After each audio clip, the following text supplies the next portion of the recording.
deeply understand the complexities of population dynamics and the policy pathways needed for Pakistan to shift from crisis to course corrections. So I would like to start the today's debate with Dr. Maya. Dr. Naya, as I was mentioning earlier, that Pakistan's population debate often focuses on numbers. From your perspective, what does it mean to move beyond numbers and adopt a more holistic national vision for population and development? Thank you, Simon. Thank you for having me. People are not numbers. People are certainly not numbers, and I think it's time that we get out of this mindset that we have to control the numbers. Very recently, I wrote a piece and I said that we need to get out of this mindset of the Malthusian trap. That is, there are more people, the resources will finish, and it's like a disaster that's moving. So the challenge is, I think, not exactly of numbers, but of quality of the population, the capability of the population, and the opportunities available to the population. It's actually time that we move beyond controlling the population and shift towards a more people-centered development paradigm. And when I say people-centered development paradigm,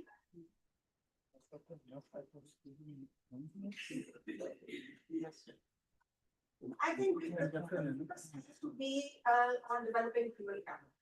By human capital, it means education, skills, employment, health, and let me take a rather, what should I say, unpopular position here, that just giving education is not human capital.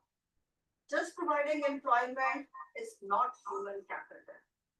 The word capital means that whatever education, whatever skills, whatever job opportunities you're giving, they have to produce some sort of capital. That capital not necessarily has to be intangible form. Even improvement of society can be an improvement in capital.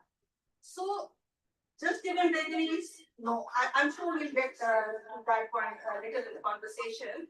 But focus on human capital means the stress has to be on quality, not on quantity. And one more thing, I mean, along with showing demographic intelligence and getting out of the Malthusian trap, I think one thing that everyone needs to understand is that because of the population momentum, our population is going to increase for the coming decades, I would say, not even a single decade, a few decades. So these people are here. Investing in the current population is your future. And I have a personal hypothesis that if you invest in the current population, the numbers would go down. But if you keep focusing on the numbers are not good. We've seen it. We've hit a stagnation point in CPR. The census showed that our fertility is more than we expected it to be. So let's make more people-centered policies and more holistic policies that includes everything, that actually includes it. Thank you so much, Dr. Naya. And building on your point, I would like to request Dr. Sajid, as Dr. Naya mentioned, that Pakistan has several policies, task forces, election plans over the year, and most of them are more towards looking at population as a number. In your view, what has held us back from translating these ideas into real sustained progress, despite having so many policies and goals? Thank you. I think you're asking a tough question. In 5 minutes to respond what has held us back. But let me start by thanking everyone on this side of the table and on this side of the table. My introduction is that all of these sitting are my mentors I'll just make three points so that we can have a more conversation. I think this monologue may not be a good idea. I think the first thing that has held us back is the framing. How we frame population profit. So what is the context? And I'll give you an example like climate change. The initial framing of climate change came as a melting glaciers. So if I am sitting in a very dry area, why would I attach myself to any narrative which is built around glaciers? I think same happened with the population.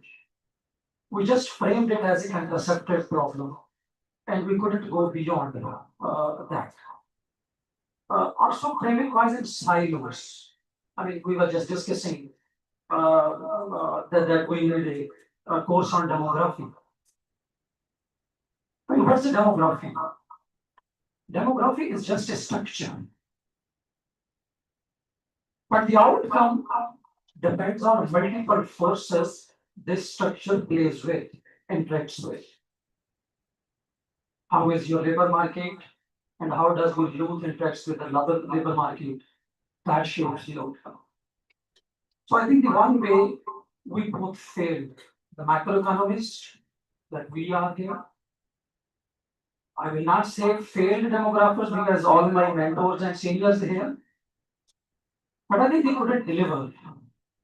I mean, finance ministry and planning ministry has nothing to do with if you frame it in a contraceptives or fertility rates. These are the inputs. The outputs are the indicators, economic indicators, development indicators, social indicators. So that is one thing I think we need to do correct going forward. That how population frames your fiscal policy, your tax policy, your revenues, your GDP, all this. So we have to have a broader framing. Both macroeconomists and the demographers need to reframe this population debate. So that's my point number one. And I wrote a couple of days back in your conference, I think Don invited some articles. So that was my point there. That is unfortunate that even macroeconomists don't see population when it is the core factor shaping your entire development trajectory. You call public finances, you call public expenditures.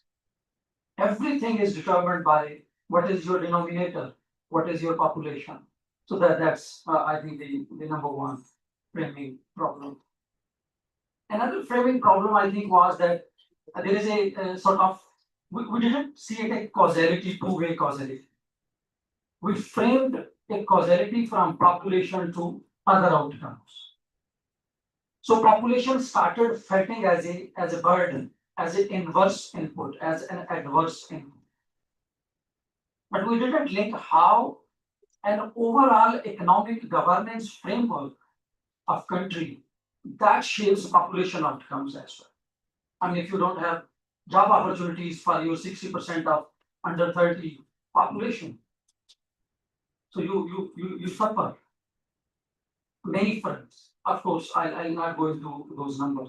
But I think that's again that we need to integrate these causalities, not only from population to other outcomes that has been available, but from the other policies to the policy on the population. And that is my second point.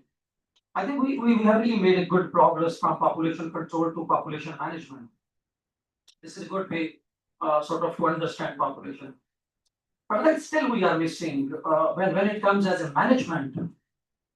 It sounds like a controlled management. It's management sort of generally is a short vision, short version, and it's roughly in silos again. I think we need to move to integrated population governance. So it's no more a management issue, population management.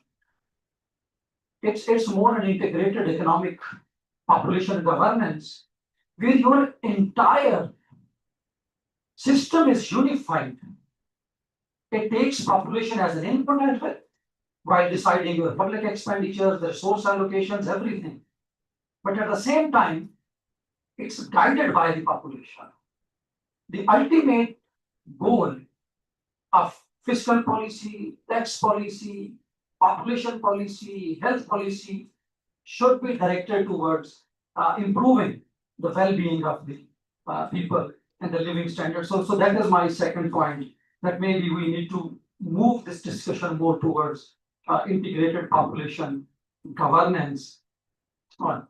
And finally, what can we do immediately in terms of, we have been struggling to control fertility rate.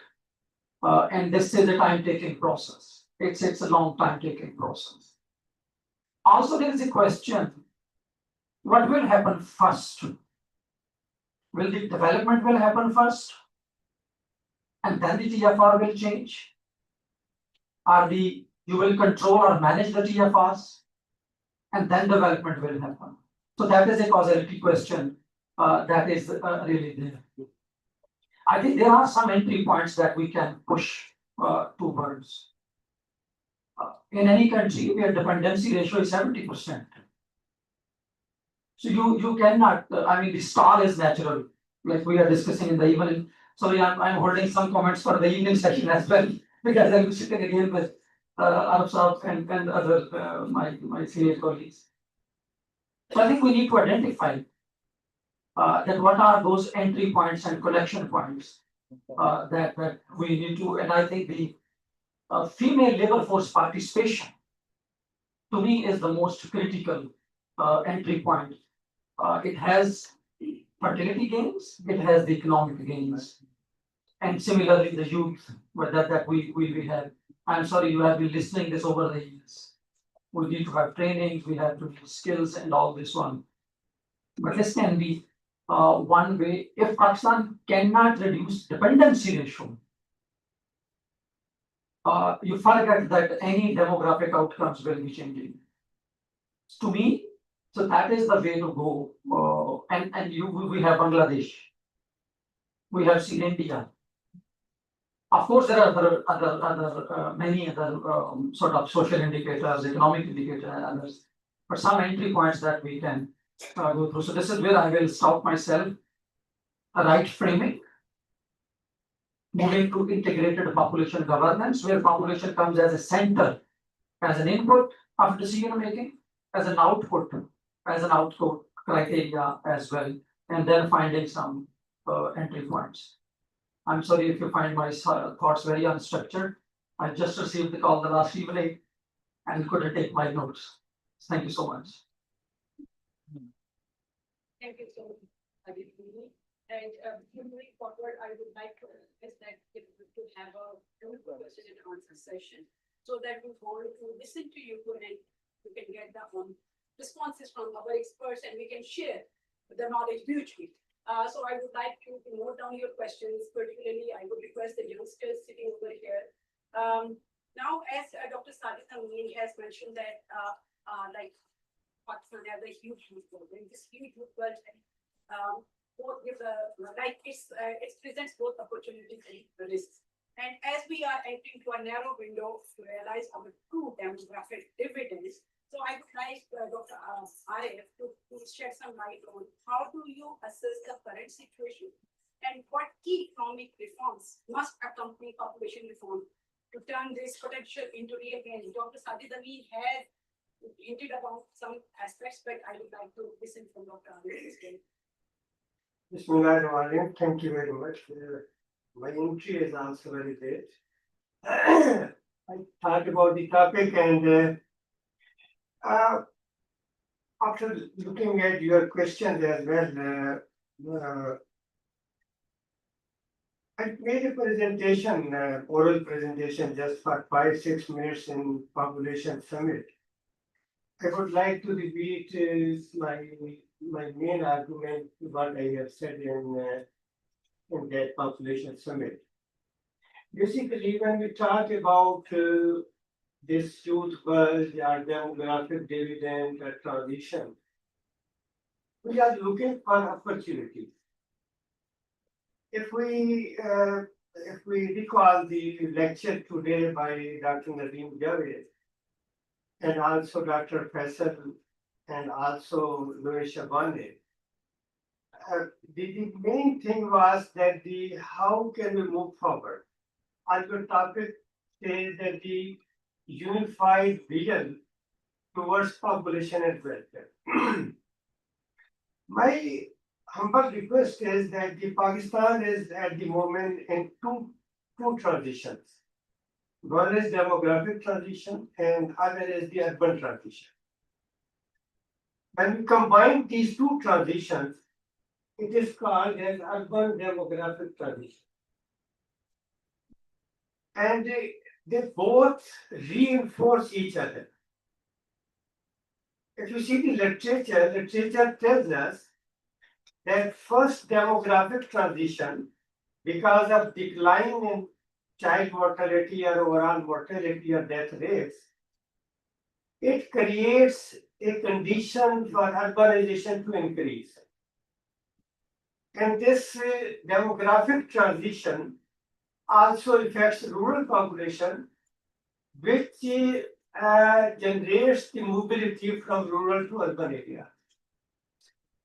Now, this demographic transition, it creates conditions for urbanization to grow up. The later stage, urbanization contributes to demographic transition by reducing fertility. So in the case of Pakistan, if you see these two, that opportunity of demographic transition is there, and we have also another opportunity of urban transition. Urban transition completes when it reaches to 50%, and Pakistan is already close to 40%. And even if we see the estimate of many other, Pakistan may be close to the 50% already. If we forget about the World Bank, they are saying the 80 or 90% population is living over there. So I think these two transitions, Pakistan needs to look at these two transitions together. In my perspective, urbanization is an opportunity to convert this demographic transition to the dividend. If we see the two transitions together, then why urbanization has failed in further declining the fertility? If you see what Dr. Sajid Amin is telling us, it fits quite well because of the failure of manufacturing and industrial sector in urban areas. In the Council book 2050 population, we have argued in there that it is not the failure of really population side. It is the failure of whole society and particularly on the economic side. Look to what is the situation of agriculture, look to the situation of manufacturing. The only, I think, the rescue for the population of Pakistan has been the urban services sector. So the argument here is that these two transitions are not working perfectly each other. They may be considered as a unified vision for population and development, that the urbanization or the urban structure or the cities maybe make pro-development inclusive for the population, and then they will contribute and also in exceeding the, you can say, fertility decline, and combine these two. I think Pakistan can be in a better position if we can combine these two transitions and make some policy interventions that how we can be a urbanized and industrialized country in coming 2 decades. If we don't do this one, urbanization will happen. Fertility will also decline, but Pakistan will not be a prosperous country. if we want to make Pakistan a prosperous country, we need to combine these two things, develop our urban and also the overall economic structure, and Pakistan will be, inshallah, in a better position. Thank you very much. Thank you so much, Dr. Arif. And I see that Dr. Nizamuddin has joined us online. Dr. Nizam, can you hear me? Dr. Nizam, आपका mic off है? I can hear you. I have been Dr. listening to all the Nizam, discussions. okay, thank you so much for joining us online. I know you are not feeling well. But I am taking this opportunity of your presence over here, and I would, as Dr. Arif was mentioning, that Pakistan is going in dual transition. One is the urban and the other is the demographic transition. However, if you look at the service delivery, I'm talking in terms of the demographic transition, be the reproductive health, community outreach, and similarly the human capital of Pakistan, like education. Because we are talking about the forward approach. So I want to know, based on your expertise, I would like to know that what are 2 or 3 key reforms that could make the biggest differences in the next few years that also the urbanization should be more meaningful and more productive and economic prosperity, generate more economic prosperity if we want to have that happen. Dr. Nizam. I think what we need to understand, this debate which we are having today is basically debate going on for the last 50, 60 years. This debate which we have launched today is basically a debate we launched 60 years ago. I think Dr. Nizam, mic is not working, sir. I will get back to you. I believe Dr. Sohail Sabdar, you have a small presentation for us. So I think we should first have that presentation and then we can. Yeah, well, though that will break the What happened? conversation, because what I leave with Dr. Mehtab was that I'll talk about the old age and disability. Hello? So I think I can answer to your question to the other panelists while making.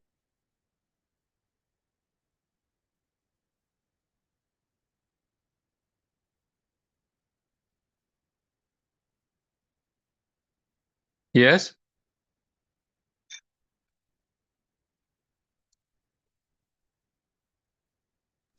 No need of presentation, but But your presentation is ready, sir. I can play it. Dr. Nizam, we can see if Dr. Nizam, am I audible? I don't know. Can you hear me or not? Ji, bilkul. Okay, I think we need to discuss the debate beyond the previous debates which we've been having: urbanization, fertility decline, family planning program, population policy nowadays in 2025 in Pakistan needs much more different opinion approach than family planning, reproductive health, and population program.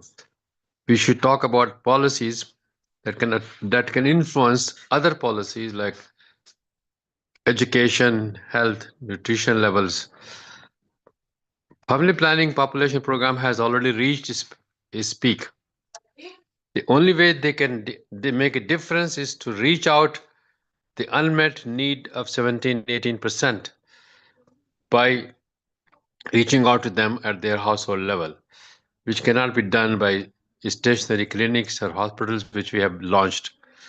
And I think I have been arguing this before. I used to say mobile van, but now I'm talking about the Iran model. Each village should provide health center with some facilities available to each villagers to come there when whosoever needs the facilities. That should be the insurance. That if you take care of 17-18% of unmet need and 34% ongoing contraceptive rate, you will meet the target. Remaining of the decline will come through other factors: development, economic growth, education levels improvement, women's status, employment of women's status. All other factors can work. Family planning reproductive health programs have reached their height. They only need to continue to sustain it, but nothing more can be achieved by inputting or discussing more on. Regarding urbanization, migration, these are ongoing issues. This is nothing to do with it happens naturally as population growth, as definitions urban rural changes, the proportion of urban rural also changes. The debate used to be in sociology, urbanization means urban values, urban norms. Those are already have been mixed because nowadays distinction between urban rural norms and values is not that great. So I'm not very much into the debate of urbanization. Migration issue is a number game. Migration, some numbers we have to achieve, and migration we cannot ignore, and we should encourage, especially for young people with skilled development that we produce. Without skill, the migration will not take place. It will take place, but very low level migration. But the world needs educated, skilled young population, for which we should prepare our education institution in universities and colleges to prepare skill development. And if you do that, we can really improve our migration issues and our remittances and our employment opportunities in-house, in country, by providing those skills that are marketable. So I think we need to focus on these issues in our debate. But the debate about fertility decline or population size in urban rural areas will not be very helpful. Thank you.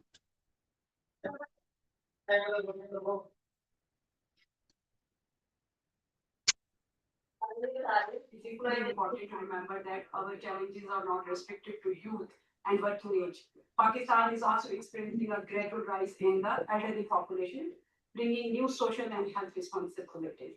So Dr. Sohail Safdar is with us, and he is working on the elderly issues in Pakistan. So I would like Dr. Sohail Safdar to share his insights with us.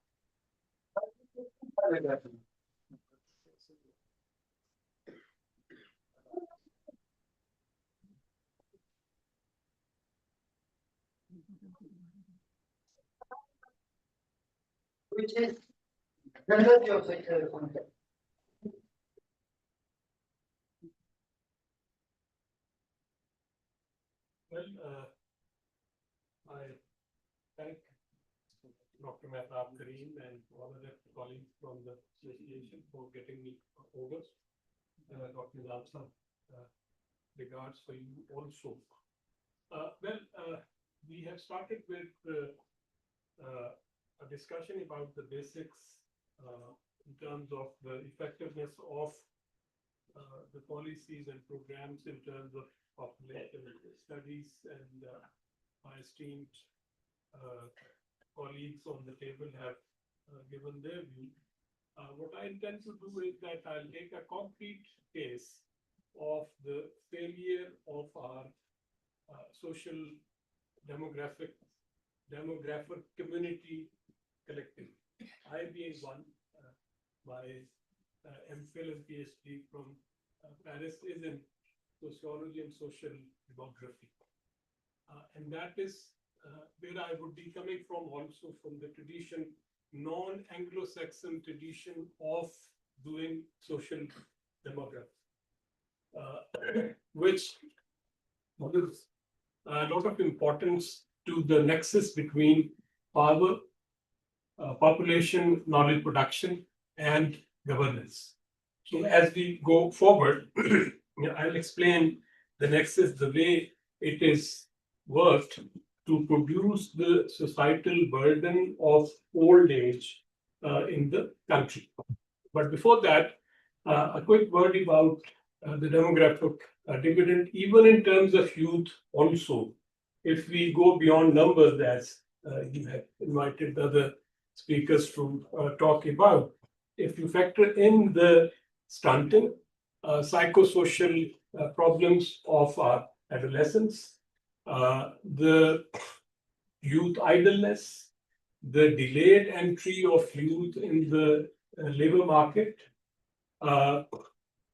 we are perhaps losing some demographic dividend even in the youth, in the case of youth, but in case of elderly, the way our healthy life expectancy is coming back, that's the variable that I would use. That what is happening when it comes to take care of the demographic dividend. We define elderly either 60 plus or 65 plus. In terms of Senior Citizen Act, the benefits kick in at the age of 65, but we have the retirement age of 60. But if a country has a healthy life expectancy, which is 57, which by the way is 10 years less than Sri Lanka. So I'm addressing more directly to the young people. Imagine your own future 20, 30 years from now, if the trend of healthy life expectancy traveling backwards, then even now this 57-year, our life expectancy at birth is 67, around that. Healthy life expectancy, 57. But if you do a socioeconomic disaggregation analysis, in poor households among the women, healthy life expectancy is around 50, 49, 50. Our women after 49, 50 are hit by those diseases which hit the women in Sri Lanka at the age of 65. The disease cluster which hits our people at the age of 55 hits a Korean at the age of 75. So the man-made crisis of old age and its linkage with the disability has now made the number of 60 or 65 totally irrelevant. Our labor is so weak in 50s that they cannot be employed productively. Our highest earning decade is now in 40s because in Pakistan you earn by your physical labor. So how did we reach here? Even India has improved its healthy life expectancy considerably during the last 10 years, whereas we are going down and back. So in that context, the first law which has been made for the senior citizens is the Senior Citizen Act of Islamabad Capital Territory, which promises to give dignity to the people. Now, but if we compare this law vis-a-vis the challenges that we have, some of the data points are flashed here. Levels of loneliness, a very small number of people having any kind of old age protection, financial protection in particular, and the expenditure on elderly health is the key driver of out-of-pocket expenditure. But incidentally, our national health accounts do not produce data on this exactly, that how much of the out-of-pocket expenditure is spent on the elderly health care. If that drives the out-of-pocket expenditure, then what is happening in Pakistan is that even in the middle class, you have to financialize your assets, you indebt yourself to get treatment to your parents or grandparents. In most of the middle class households, it appears that the young people are working primarily for the health protection of their parents or grandparents.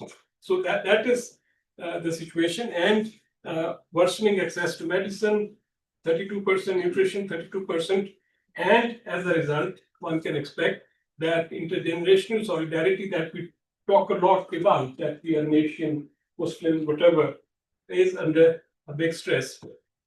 I chaired the Elderly Grievance Redressal Committee for Islamabad Capital Territory, and the abandonment of elderly is a serious issue.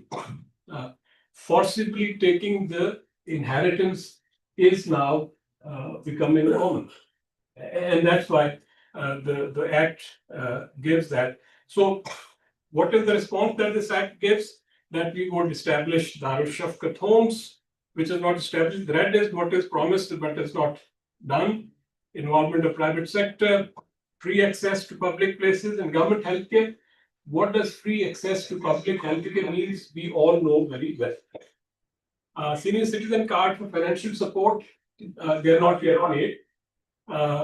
Establishment of senior citizen fund, not yet there.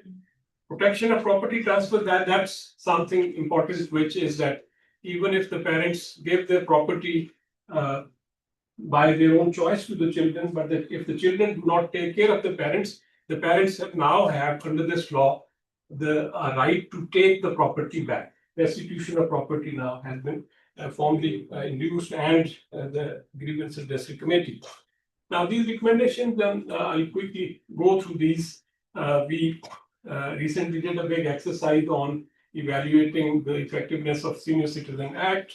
So a lot remains to be done. Senior Citizen Council, which is in principle the body which is responsible for the rights of senior citizens, is not fully functional. The senior care facilities are not regulated. Healthcare does not yet include mental health or dementia or long-term care provisions. Preventive and home-based is very weak. Senior citizen IDs, the NADRA, we think that instead of making new cards for the elderly, CNIC could be used. Life cycle social protection is not there. Legal guidelines are not there. The key question on which I'll just spend 3 minutes, and then conclude, is that this law, which is there for the last 4 years, but its impact is, I would say, not great.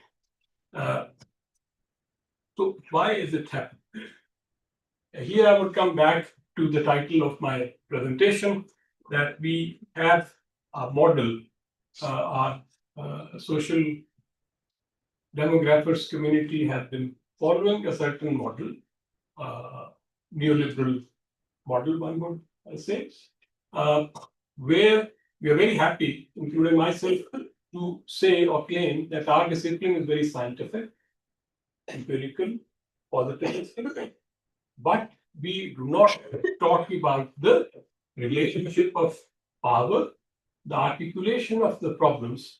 I think in Pakistan, if you ask me that what is the biggest red herring in the country in terms of social health of the society, that is to say that population is responsible for Pakistan's poverty. Simple. And our social demographers community has happily advanced this thesis, which completely obfuscates the actual causes of poverty in Pakistan and the solution thereof.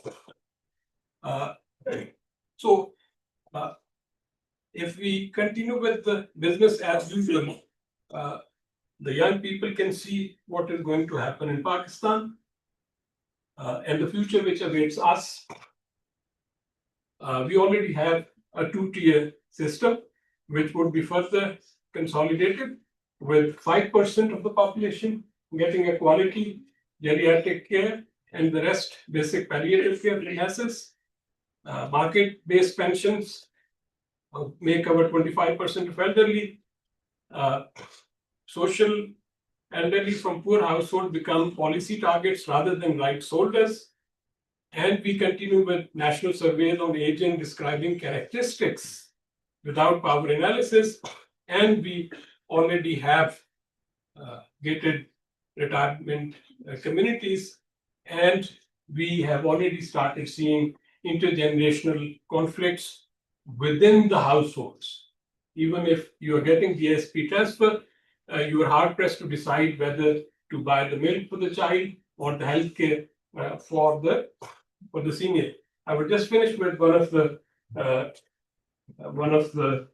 anecdotes that Dr. Akmal, our senior, narrated on one of our webinars. He was doing a survey in Khanewal about the health aspects, and he asked one of the villagers that, what do you do when your seniors fall ill?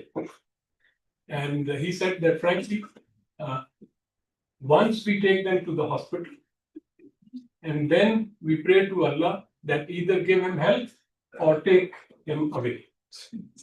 So in Pakistan, it's become difficult to imagine a poor person healthy also.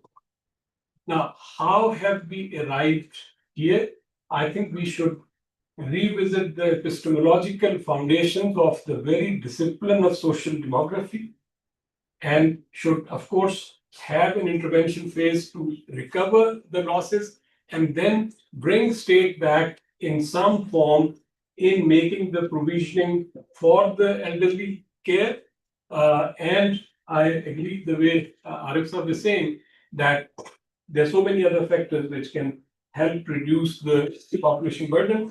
But to continue saying that we are poor because of population growth, that individualizes the responsibility of poverty in the society and absolves the system that we have from its own responsibility. Thank you so much, Dr. Safdar. And I believe we should have a dedicated session for this topic. And I'm going to definitely have a webinar in near future on this.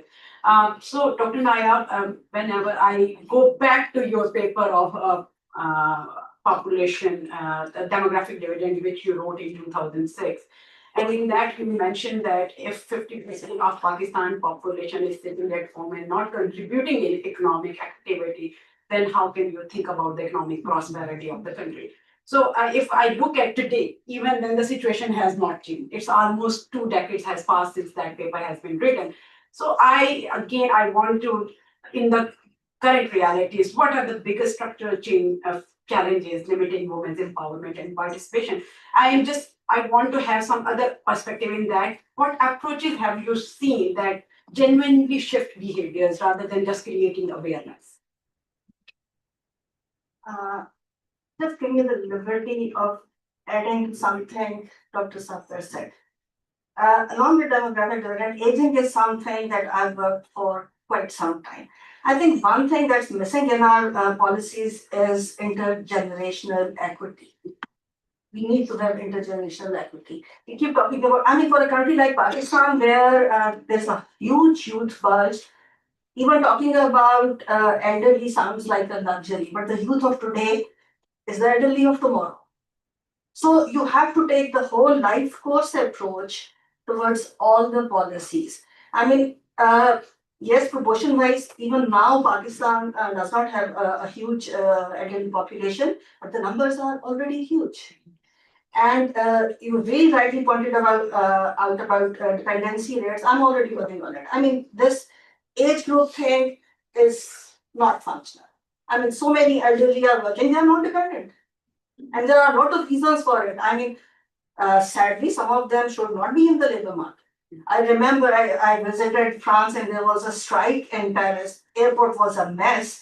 And the reason was that the government was thinking of increasing the retirement age. And they were reacting. In Pakistan, all the government servants want an increase in retirement age. There it was the opposite because they want time to enjoy life as well. In Pakistan, very few elderly have the luxury of even thinking about retirement. Very few in the formal sector, very few having pension.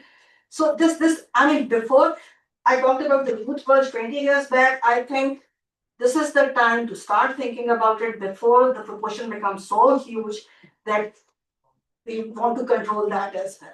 This controlling management, I think that's not a human way of approaching these issues. You call it euthanasia, right? We are killing our elders with our own hands. The paradox I see in it is that on one hand, we want to increase life expectancy, talk about improving health services, and then we consider elderly as a burden. This is a paradox. It does not make sense. Coming back to gender, I think the same kind of things exist in our gender dynamics as well.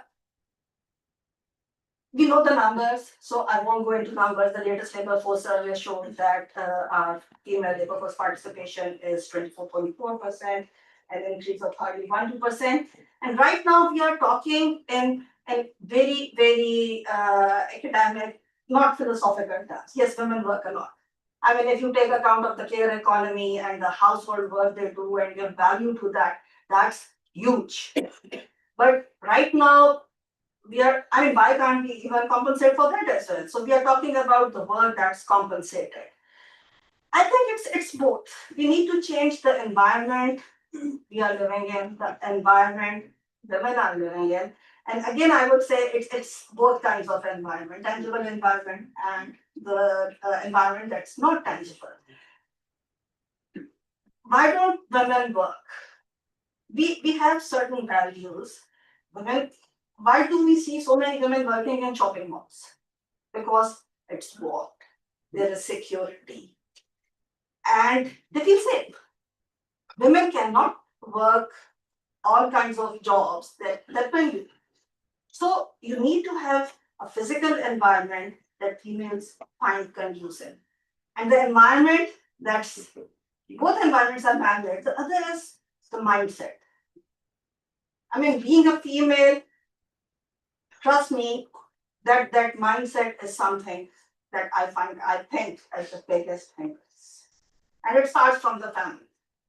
It's the moment they leave the house, it's where they are working. So if I mean, like I said, it's a double-edged sword. We already have a huge unemployment rate, a lot of underemployment, and I call it suboptimal employment scenario in Pakistan. If women enter the labor force, there are the jobs. And there are the jobs that females can take up. They can't take all kinds of jobs. So it's both kinds of environment that needs to be changed. A feeling of safety, increased mobility. Mobility is a huge issue. How do they get to their workplace? And then, of course, the other issues, everything is at times not even about gender. I mean, there's young girls and boys, I'm sure they're worried about their future, even with degrees. In Pakistan, there is a credential inflation right now. People have degrees, and lots of degrees. It's credential inflation. So many degrees, and there aren't any jobs. We've seen the graduate unemployment is high in Pakistan. It's even higher for females. It's high in urban areas, it's even higher in rural areas. So it's a very complex situation. And population, let me say it very, very clearly. Population number is not the issue. Our economy, our economic structure, and our governance structure are the problem. I keep giving this example that nobody says that with over billion plus population, why doesn't anybody say that China is overpopulated? Because the quality of population has improved a lot there. Even nobody says about India even. They are a billion plus. We are overpopulated with 250 million, and they are not overpopulated but over a billion because they've increased the human capital of their population and their economy is working. There are more jobs, more females employed. The opportunity cost of having more kids has reduced there. So everything is working in a, I won't even say a two-way fashion. It's like a cycle. Everything is affecting everything. So for females, it's both. You have to change the environment, the man-made environment, the infrastructure, the mindset, everything needs to change.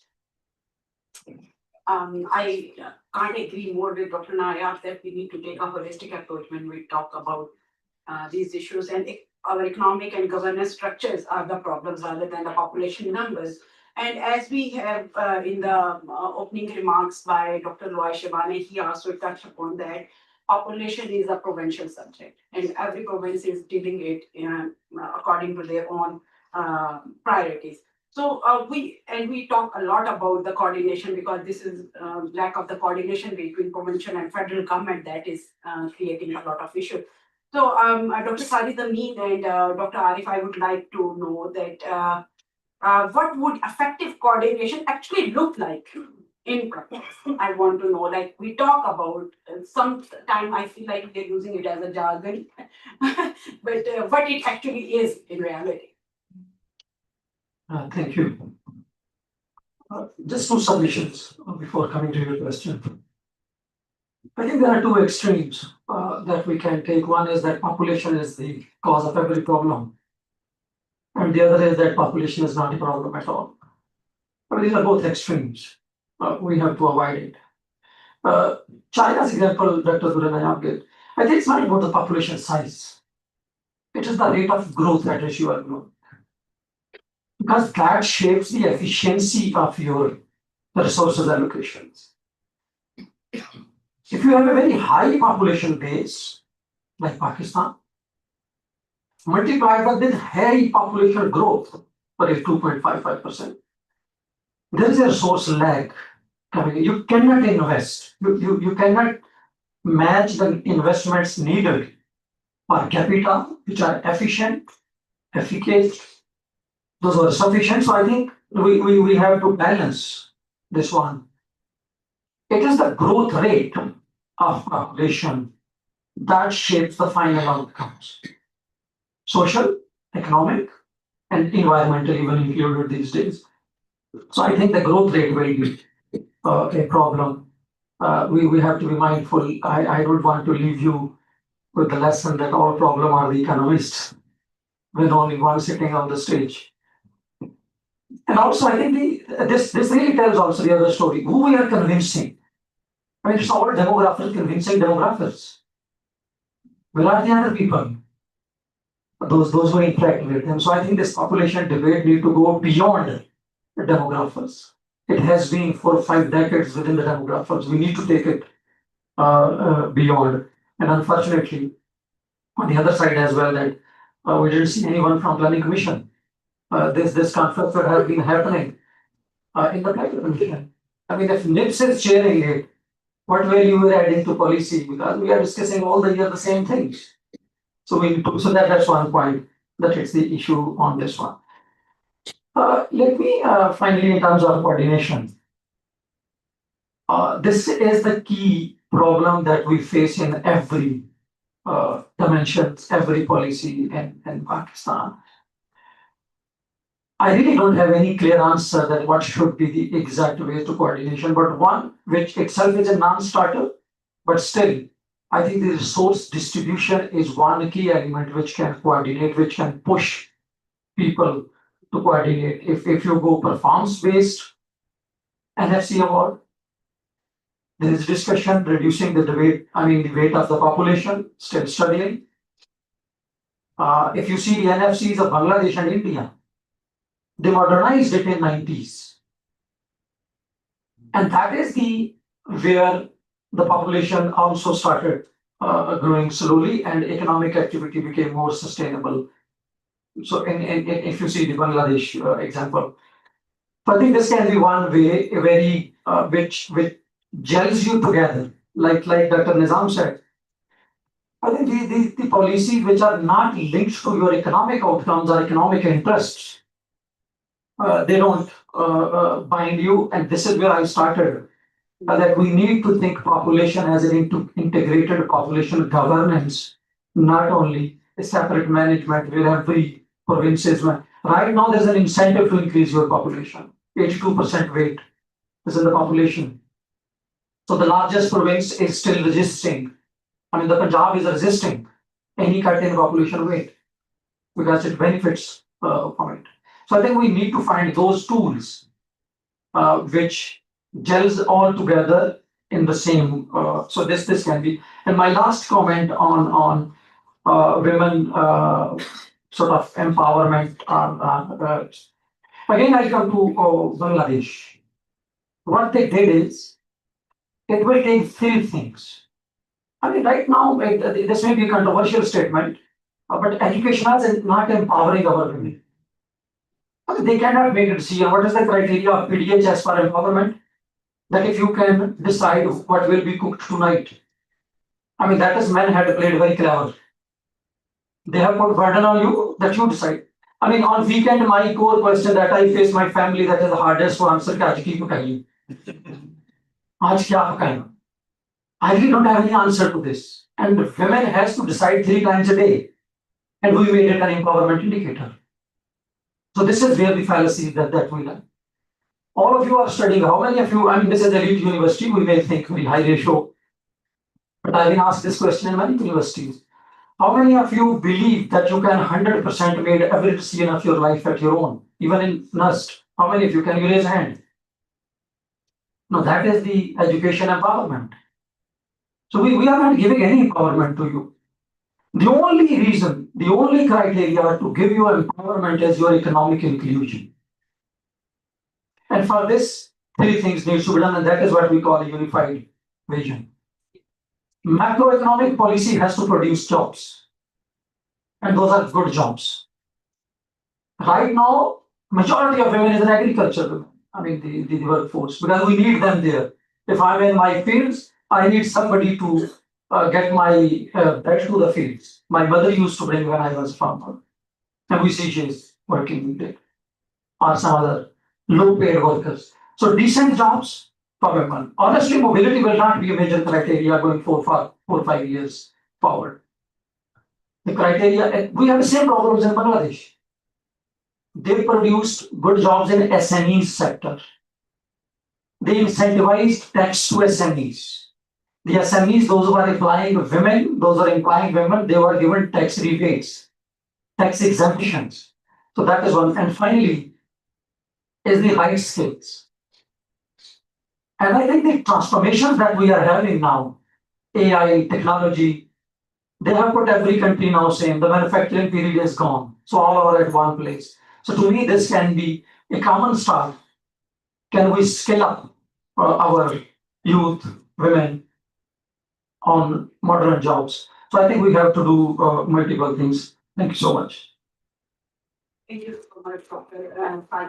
Dr. Arif, please, if you want to. I think after listening our panelist this afternoon, I can say coordination, the demographer needs to be widen their scope of coordination. Coordination is not between provinces and federal government or population management. I think if I remember the last couple of years discussion what is going on, then it says that the coordination is between many sectors and many departments. Because population is everywhere. In labor, population is part of the labor. Even if you go to DSP, population is part of there. As Dr. Sajid Amin said, that your tax policy, your everything, population is there. If population is everywhere, then the coordination is not just between provincial population welfare departments and the federal government. The coordination is between different sectors of the economy, different ministries, that the how we can make overall our economic and social structure that can be inclusive of the population of us. So coordination should not be seen as in a narrow sense, rather we need to make it a more broader term for the population welfare or the population improvement, you can say. Thank you so much. And because we are short of time, I would just request. Oh, geez, sorry. I'm sorry. I'm sorry, I'll quickly respond to the comments, particularly from my dear colleague, Dr. Sajid. To say that having fewer children is better is one thing, and to say that we are poor due to that's valid. That is one thing.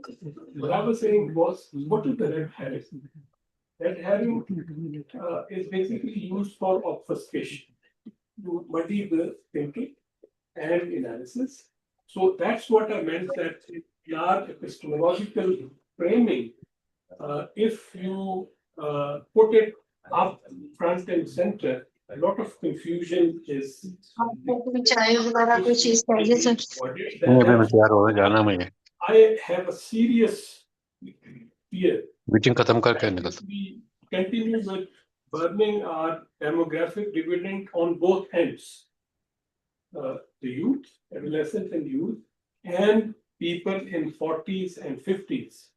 One, if we continue encouraging people, or if talented Pakistanis keep on going out of the country and our healthy life expectancy comes back, you would need higher population growth rates, or you have to allow immigrant labor to come and work in Pakistan. Now, this is a serious model which is being worked at by many people, that actually Pakistan may need to accelerate its population growth rate to counter, or if you're really serious about adopting the view that fewer children are better, then you address your health, then you address your market and state relationship when it comes to the social policy, which is at the heart of the contestation, that what kind of social policy Pakistan needs. And on women, I would say one of the major challenges that women are going to face is the quality of job. Now, why are younger, particularly women, are not thinking about the kind of social security they would or they should have? They are working for 50 बंद कर दो दरवाजा a month in departmental stores. So where is the worker aspect of women's job? So when we talk about female working, we talk about this population who is here coming from wealthy families, good jobs, etc. But that is a part of it, even in their case also. So women is also a worker, and we need to talk about work-based social protection and fight for that. Only then the system would start responding. Thank you. Thank you so much, Dr. Sahil. Very pertinent points. Now I would like to open the floor for questions, and in the interest of time, we would only take 2 to 3 questions. Please keep your questions brief. Sorry, I think take from many people. I have a question, but I forgot what I am. जी doctor Nizam ji आवाज आ रही मेरी Can you hear me? जी please Can you hear me? Okay, I think I am audible. So. Can you hear me or not? अस्सलाम वालेकुम मेरा सवाल ये है as you people are talking about women inclusion in good organizations, but it is not a question, it is a comment actually. I have seen some vacancies in military previously और उन सब की requirement थी male. There were very big vacancies requirements like engineering and other requirements, but सबके अंदर साफ mention था male required है, male required, male required है. So how can we apply in that form? और किस तरह से हम अपने आप को आगे कर सकते हैं? And इस तरह की partiality I have seen in multiple organizations. If a girl is married and she has a kid, तो सबसे पहले यही होता है कि जो single है या unmarried है, that girl would be preferable for that post. So how can us apply firms and organizations और हम किस तरह से आगे बढ़ सकते हैं? Thank you. I will add 2 things more to it. एक तो फ्लेक्सिबल वर्किंग आवर्स का कोई हमारे यहाँ कॉन्सेप्ट कॉर्पोरेट पे भी बहुत मुश्किल से इन लास्ट 2-3 सालों में कोविड के बाद आना शुरू हुआ कि ठीक है फ्लेक्सिबल वर्किंग आवर्स होने चाहिए. सिमिलरली सिर्फ और सिर्फ फ्लेक्सिबल नहीं, आप कॉन्टैक्ट पॉइंट भी वीकली फीमेल्स को ऑफर कर सकते हैं और एक पॉलिसी लेवल पे भी इसका प्रोविजन होना चाहिए कि अगर आपका बच्चा 1 साल से कम है, 1.5 साल से कम है, तो आप उस खातून को इक्विटी से पेश करें, ना कि आप इक्वालिटी से वो खातून जो अनमैरिड है और वो full time office 9 to 5 job कर सकती है. वी टॉक अबाउट कि जी आने वाला फ्यूचर हमारा पर्सपेक्टिव होना चाहिए है. She's okay. तो हम आने वाले फ्यूचर के कहते हैं जी आपके जो यूथ है वो मोर रिस्पॉन्सिबल हो, जबकि आप देखेंगे in the last few years जो टाइम और जो कंसंट्रेशन एक फीमेल अपने बच्चे को देती आई है वो बहुत डिक्लाइन हुआ है और उस तरह से वो अवेलेबल भी नहीं है इमोशनली उसके लिए कि उसको एज अ फुलर पर्सन हम ये जो डिफरेंट हमारे अगर आप देखें मेंटल हेल्थ इश्यूज हैं वो भी बहुत इंटर रिलेटेड है to the presence and availability of parents in the childhood age. So these are few things which nobody talks about and I जब हम gender lens बात करते हैं हम आपने word use किया economic inclusion का तो उन सब में I think this also needs to be addressed. Thank you. Thank you so much for your comment. I believe it's a comment. And anybody else? Okay, thank you for the opportunity. It was a really insightful discussion as although I'm a layman over here, but still it was enlightenment for me. Dr. Naya was talking about the population and how the problem is not with the population and it is with the management and the policy, and I truly do believe in that idea.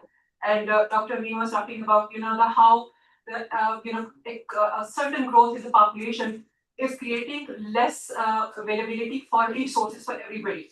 But I believe that this is not about the division of the resources. This is about how honest our elite capital society is to be available for all the people in an honest way for the distribution of the resources. And we were talking about the Bangladesh, and we have seen that Bangladesh was the part of Pakistan, and Pakistan introduced its, the reforms, and how honestly in East Pakistan those reforms were implemented, and how in here in the West Pakistan those reforms were not honestly implemented. So obviously once reforms are not honestly implemented, and once the elite sitting over here in this capitalist society, if they are not ready to share those resources with us. So all this discussion, whatever we are doing, I'm sorry, it is equal to zero because the upper guys, they're not ready to share all the values, resources, and everything with us. Thank you so much, Dr. Breed and Dr.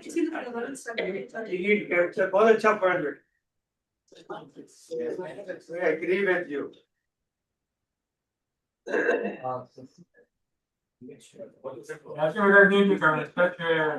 Bangladesh इसलिए बेहतर हो गया कि advance अलग हो गए straight simple हमारा जो कंट्री है ना उसमें जो हाल है जैसे मैं देख रहा हूँ दूसरा मेरा कमेंट है तो मैं सर आप कह रहे थे ये जो बात अबाउट की जो डेमोक्रेटिक अर्बन ट्रांजिशन मुझे बहुत ज्यादा प्रॉब्लम है इसे समझने में इसलिए कि बेसिक जो प्रॉब्लम है वो ये है कि हमारे यहाँ पॉवर्टी इतनी ज्यादा है कराची से about 50% कच्ची आबादी में और उसमें आप क्या मतलब क्या बेहतर है क्या नहीं क्या वो है बेहतर है लद्दाख के खाने बेहतर है हो सकता है ना हो सकता है तो आपको पता है कि जो हमारी खवातीन अगर लास्ट मंथ प्रेगनेंसी में अगर हाई टेम्परेचर में एक्सपोज हो उनका जो chance of preterm birth and still birth and early naval mortality increases by about 20 to 30%. And it's happening आपको पता है हमारे नेवल मोर्टेलिटी रेट अभी भी 34 है और बाकी सबका 12 पे आ गया तो ये जो ज्यादातर जो डेथ्स होती हैं ये कच्ची आबादियों में सिटीज में होती है बेसिकली प्रॉब्लम वो ये है कि क्या हमारी स्टेट इसके लिए तैयार है कि जो सारे मुल्कों ने रिफॉर्म्स किए हैं हर लेवल पे हर प्रोपोर्शन पे हर पॉपुलेशन पे क्या हम उसके लिए तैयार है नहीं है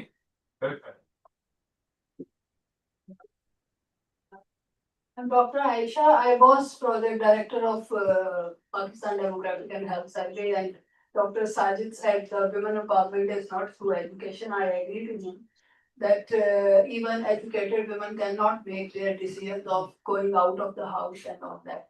But I would like to just indicate the important issue that the job opportunities are not only for the boys, girls. It is not same for the boys. Even educated people from NAST and the other universities, they are going out of the country. And there is a large brain drain from this country.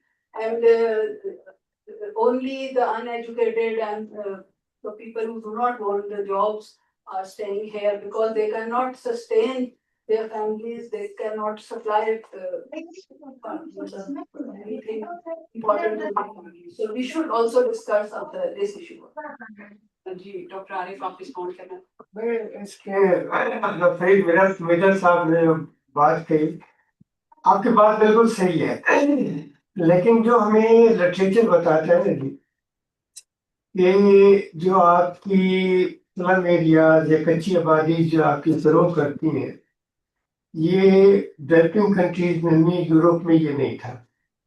सबसे बड़ी जो migration history ने देखी है, economic migration, वो Europe में हुई जब उसका इंडस्ट्रियल रेवोल्यूशन आया। तो उन्होंने उसको बाकायदा लोगों को इजाजत दी, और उनके लिए भी था कि भी लोग आके वहाँ पे जो कह लेंगे कि नेबरिंग एरियाज है, वहाँ पे वो सेटल हो सकते हैं।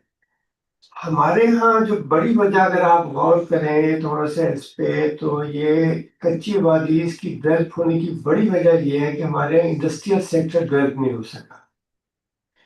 इंडस्ट्रियल सेक्टर के साथ हमेशा हाउसिंग इम्प्रूव होती है, और ये जो जितने लोग आ रहे हैं उनके पास कोई और चांस नहीं है। वो घरों में जाके औरतें काम करेंगी, कोई रिक्शा चलाएगा, कोई वो अखबार बेचेगा, कोई रेडी लगाएगा, लेकिन उनके पास रहने के लिए कोई जगह नहीं होती।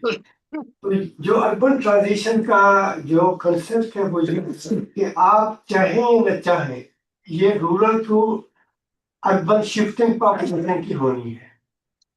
और ये एक क्राइटेरिया होता है कि जब मुल्क किसी एक डेवलप स्टेज पे आ जाता है, जिन्हें अगर 50% को आप क्रॉस कर गए तो। लेकिन बहुत सारे मुल्क हैं जिनने जैसे डेमोग्राफिक अपॉर्चुनिटी को लूज किया है, उसी तरह वो अर्बन अपॉर्चुनिटी को भी लूज कर जाते हैं, और पाकिस्तान भी कहीं उसी तरफ न जा रहा हो। उस पॉइंट सिर्फ ये है, अर्बनाइजेशन तो होनी है, वो हमारी नेचुरल ग्रोथ से भी होगी, और माइग्रेशन रूरल को भी आप नहीं रोक सकते। लेकिन इशू ये है कि हम इसको किस तरीके से अपनी अर्बनाइजेशन को हम उसको मैनेज करते हैं। Thank you. जब हम कहते हैं ना जॉब्स प्रोड्यूस होनी चाहिए, वो आपको करनी है produce jobs. Be very clear, the public sector job era is over. If you are doing an MBA from NUST and you are still struggling to produce job only for you, so there is a problem, not with the government. With us. Can I speak? Can I speak? Can I speak? नहीं You can come in. एक second, ये आप बच्चों पे blame मत डालें। No, no, not बच्चे, system. जो गवर्नेंस स्ट्रक्चर है, जो रेगुलेटरी सिस्टम है, उसमें जॉब्स कहाँ से क्रिएट करेंगे, इवन के बच्चे कहाँ से create करेंगे? आप उन पे बटन ना डालें। Can I complete? आप उन पे बटन डालें। I think it would be very, very unfair in this economic I take the burden. and in this governance structure. I think it's so difficult to operate. I think let me बच्ची ने भी बात की। let me complete. Let me complete. Two things. The sources of growth and jobs are changing. The manufacturing, the industry period is over. From natural capital, after World War, you move to physical capital. That was the manufacturing industry. And for that, you need bigger cities, you need to move to city. Now the nature of jobs, the nature of modern skills, AI-based, computer-based, app-based, software-based, they are changing. Soft skills. I can do soft skills job in my village if I have an internet. I can do transcriptions with international companies without moving to any city. So that is where I come. It is the entrepreneurial age that you are in. Dr. Sajid, here is look to the literacy there. Look to the That's what I'm saying. That's what I'm saying. I make controversial purposefully. These are my mentors. You have to listen also. Remember, when you call transition is taking place, trend is not your reference anymore. When you are going through a paradigm shift, you study in economics. When there is a structural break, when there is a paradigm shift, you have to include a structural break in your model. The modern technologies, the modern transitions, they have changed those structural historical trends. And if you continue to take them as a reference to make your policy decisions or policy choices, you will end up here where we are. Yeah, that is my point. Thank you. Thank you so much, Dr. Sajid, and Hart sir, अगर मैं थोड़ी liberty ले लूँ और अगर आप you can hold your question and discuss it in the lunch session. This is what I said. Quickly add what Dr. Sajid has said. You see, to say that jobs you have to create yourself. It is designed. Private sector. Yeah, And by your something private sector. yeah, private sector has been and would be a good source of employment. If you look at the European scene, इस वक्त Europe में 40% jobs जो है new jobs जो है वो social solidarity economy में है and most of the people who work in social solidarity economy जो है वो women है younger लोगों के ambition देखें तो 60% young people want to go into what they call social solidarity economy जिसमें care है जिसमें और बहुत सारी चीजें हैं और उसमें state का बहुत बड़ा रोल है सोशल सॉलिडारिटी इकोनॉमी जो है उसमें स्टेट का बहुत बड़ा रोल है दैट्स नंबर वन हमारे यहाँ भी अगर आपने कान को इधर से नहीं पकड़ना है तो आपको जो है वो सोशल सिक्योरिटी एक्सटेंड करके यूनिवर्सलाइज अगर आप करते हैं अगर आप केयर जो है उसको जैसे टर्की में कैश पर केयर का कॉन्सेप्ट है कि आप किसी घर में डिसेबिलिटी है तो कम से कम 2 लोग जो है वो उसको अटेंड कर रहे हैं तो या तो स्टेट उनको पैसे दे या उनको केयर प्रोवाइड करे तो देखिए जब तक आप ये स्टेट मार्केट रिलेशनशिप को वादे नहीं करेंगे ये जॉब क्रिएशन वाली डिस्कशन भी इनकम्प्लीट रहेगी third point manufacturing in Pakistan has expanded which is not properly recorded and it has created a lot of job and it would continue creating a lot of job and with rupee dollar parity going haywire we have more and more production taking place within the and the last point that I would like to make is in case of Pakistan let's say that we live to meet another day this hyped up new economy, industry revolution 4 and crypto and financial sector, that is very much on the surface. The real economy is very large, is very different and is here to stay. So the structural shift is not in terms of real economy suddenly transforming itself into this financialized modern economy. The real structural shift, Dr. Sajid, is the acceleration of social exclusion in Pakistan. That is what the real structural change is. That is outcome. I have only one sentence. One sentence. Yes, it might not be the government's task of providing public jobs, but it's government's job for providing a conducive atmosphere.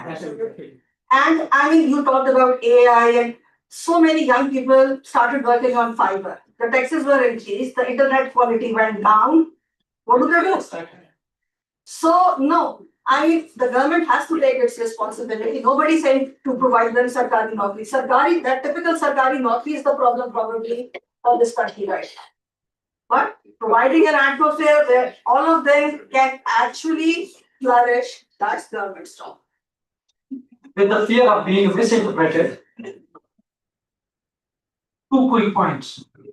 Only one point. My point was that, and you know where I started from, that a macroeconomic policy has to play its role to provide that conducive environment. So that's the point that you are strengthening.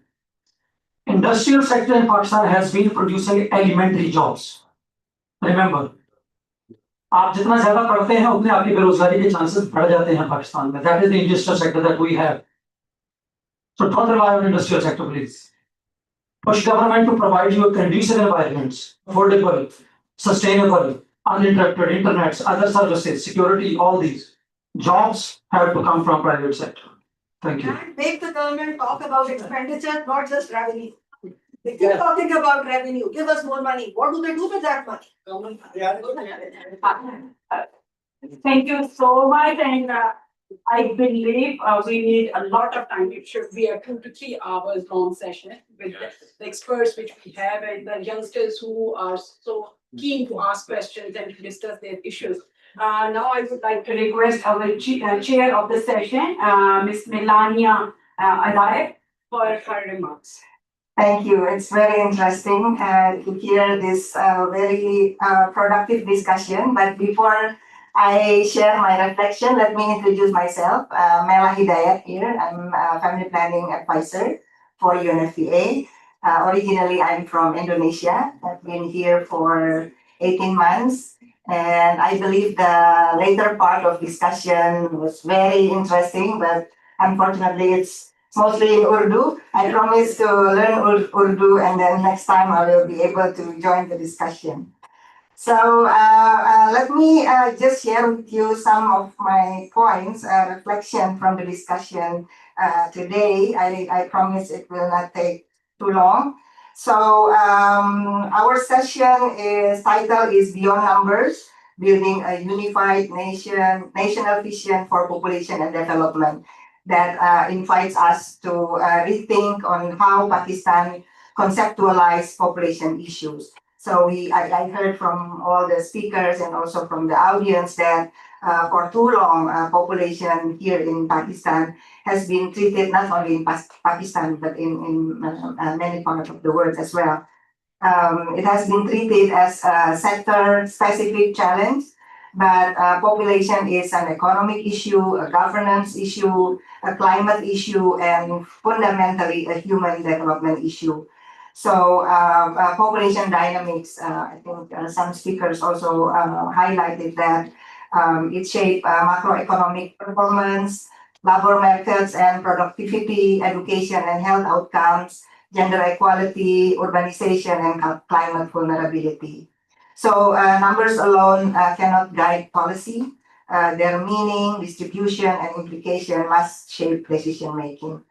So then now, why Pakistan needs a unified national vision? A coherent national vision is essential because Pakistan's demographic realities are shifting faster than policies, financing structures, and service delivery models. So a unified vision requires us to shift from reacting to demographic pressures to anticipating transitions, from siloed programs to cross-sectoral planning, and from generic national policies to province-led context-specific solution, and from data collection only to data-driven governance and accountability. So the real question is not the size of or Pakistan's population, but whether systems are strong enough to transform people into a productive, empowered, and resilient nations.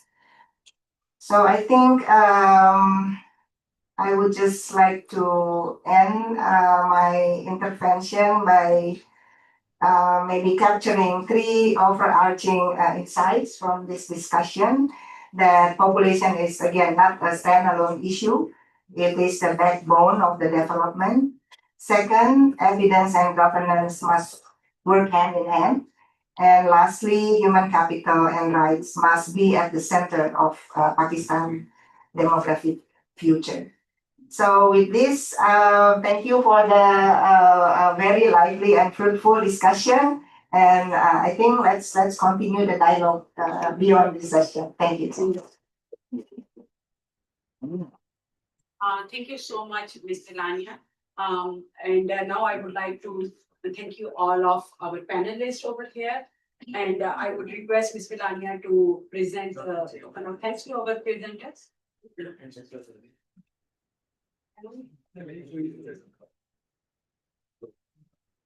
We will continue this video during the lunch.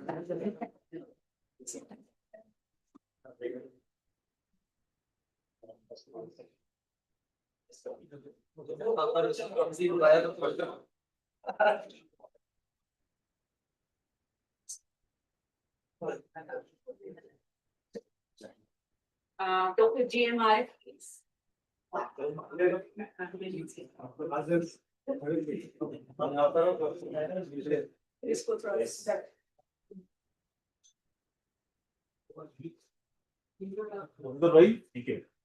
Thank you.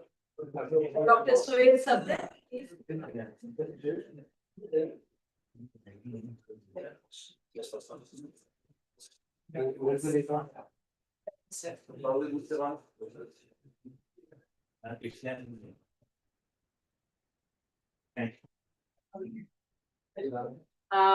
Dr. Sajid Ami.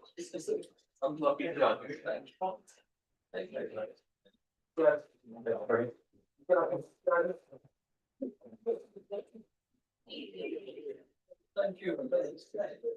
Our very own Dr. Durin Ayab.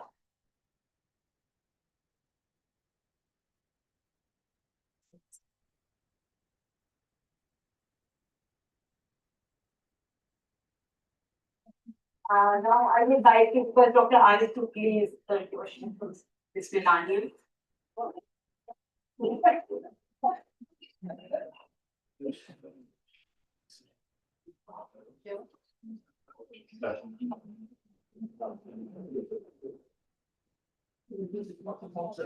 Thank you so much once again to everyone. It was a wonderful discussion, I must say, and I think all of you agree. So let's have a huge round of applause.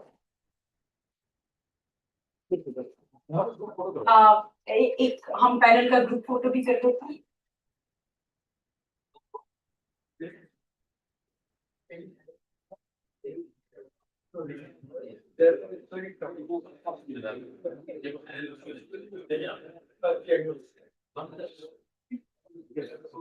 अगर आप आ जाए seat तक आगे आ जाए कौन आ जाए yes please start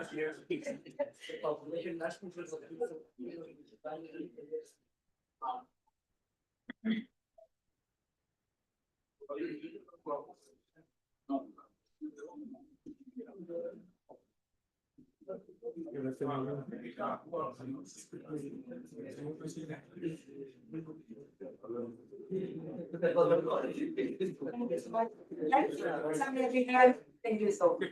Now I invite all of you for the lunch. Lunch is served already, and I would request you to please come back at 2 because it's a very short notice. But I'm already behind. Done. Working lunch problem. Thank you so much.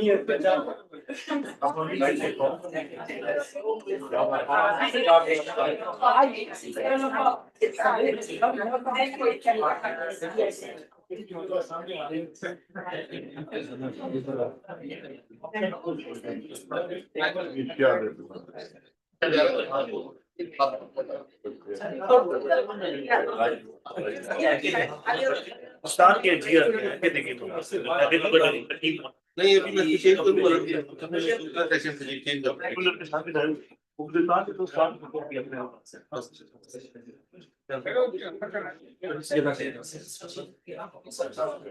मैं पहले of कर दिया होगा ठीक तो चलो English मत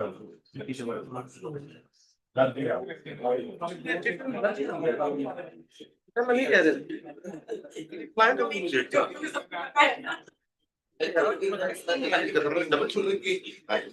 client सारे सिंगल कर सिंगल कर रहना उधर चले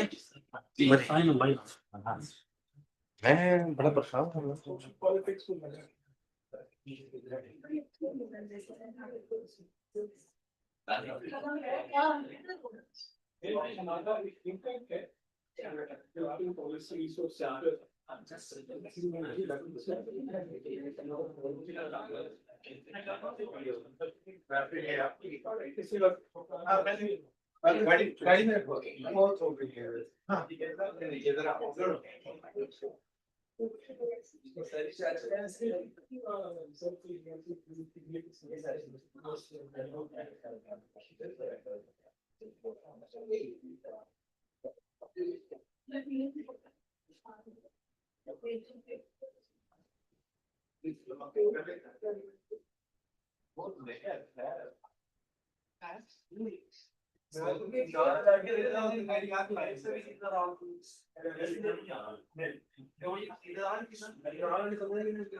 Gender-based bullying remain one of the most resistant challenge working women in Pakistan. Gender bullying means any teasing, disrespect, harassment, or unfair treatment that happens because of person's gender. It includes things, jokes, pressure, childhood groups, some need to act according to the traditions and values. Jesus was influenced to be social especially in practice.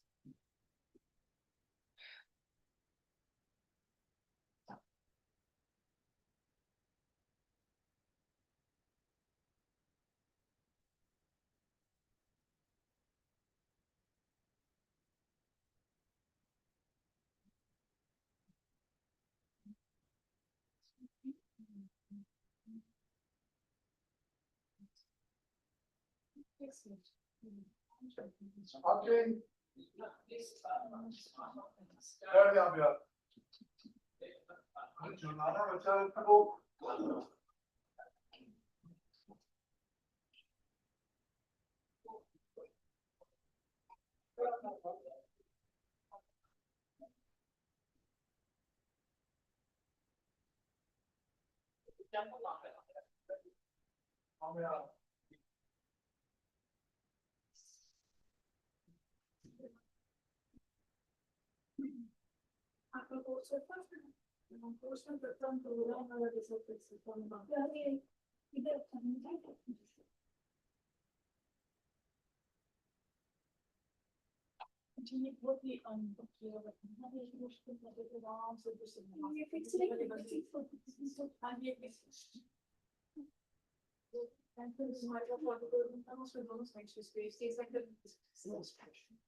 Smart.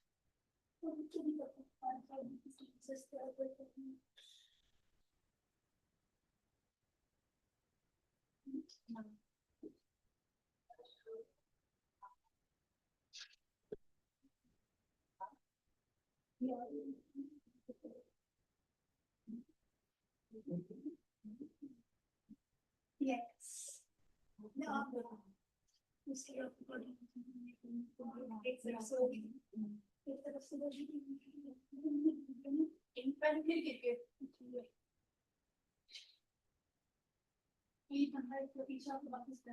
No disturbance, obviously.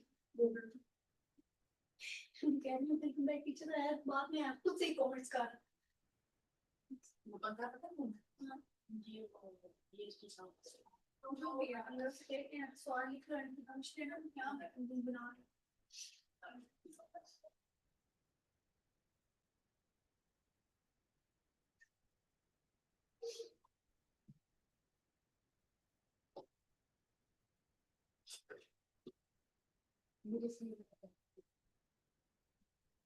मुझे सिर्फ इसमें cross चाहिए मैं तो वैसे भी खाती है कि यार लैपटॉप ही ना था तो ये बस फिर स्पॉन्सर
कैसे करना आप उसको?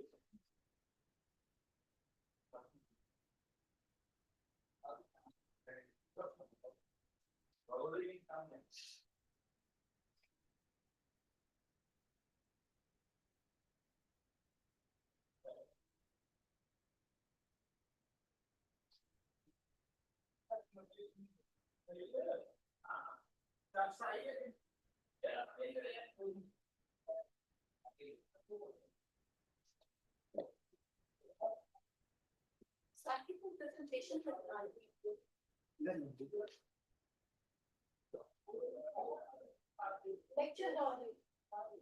वो उधर याद है उधर वो देख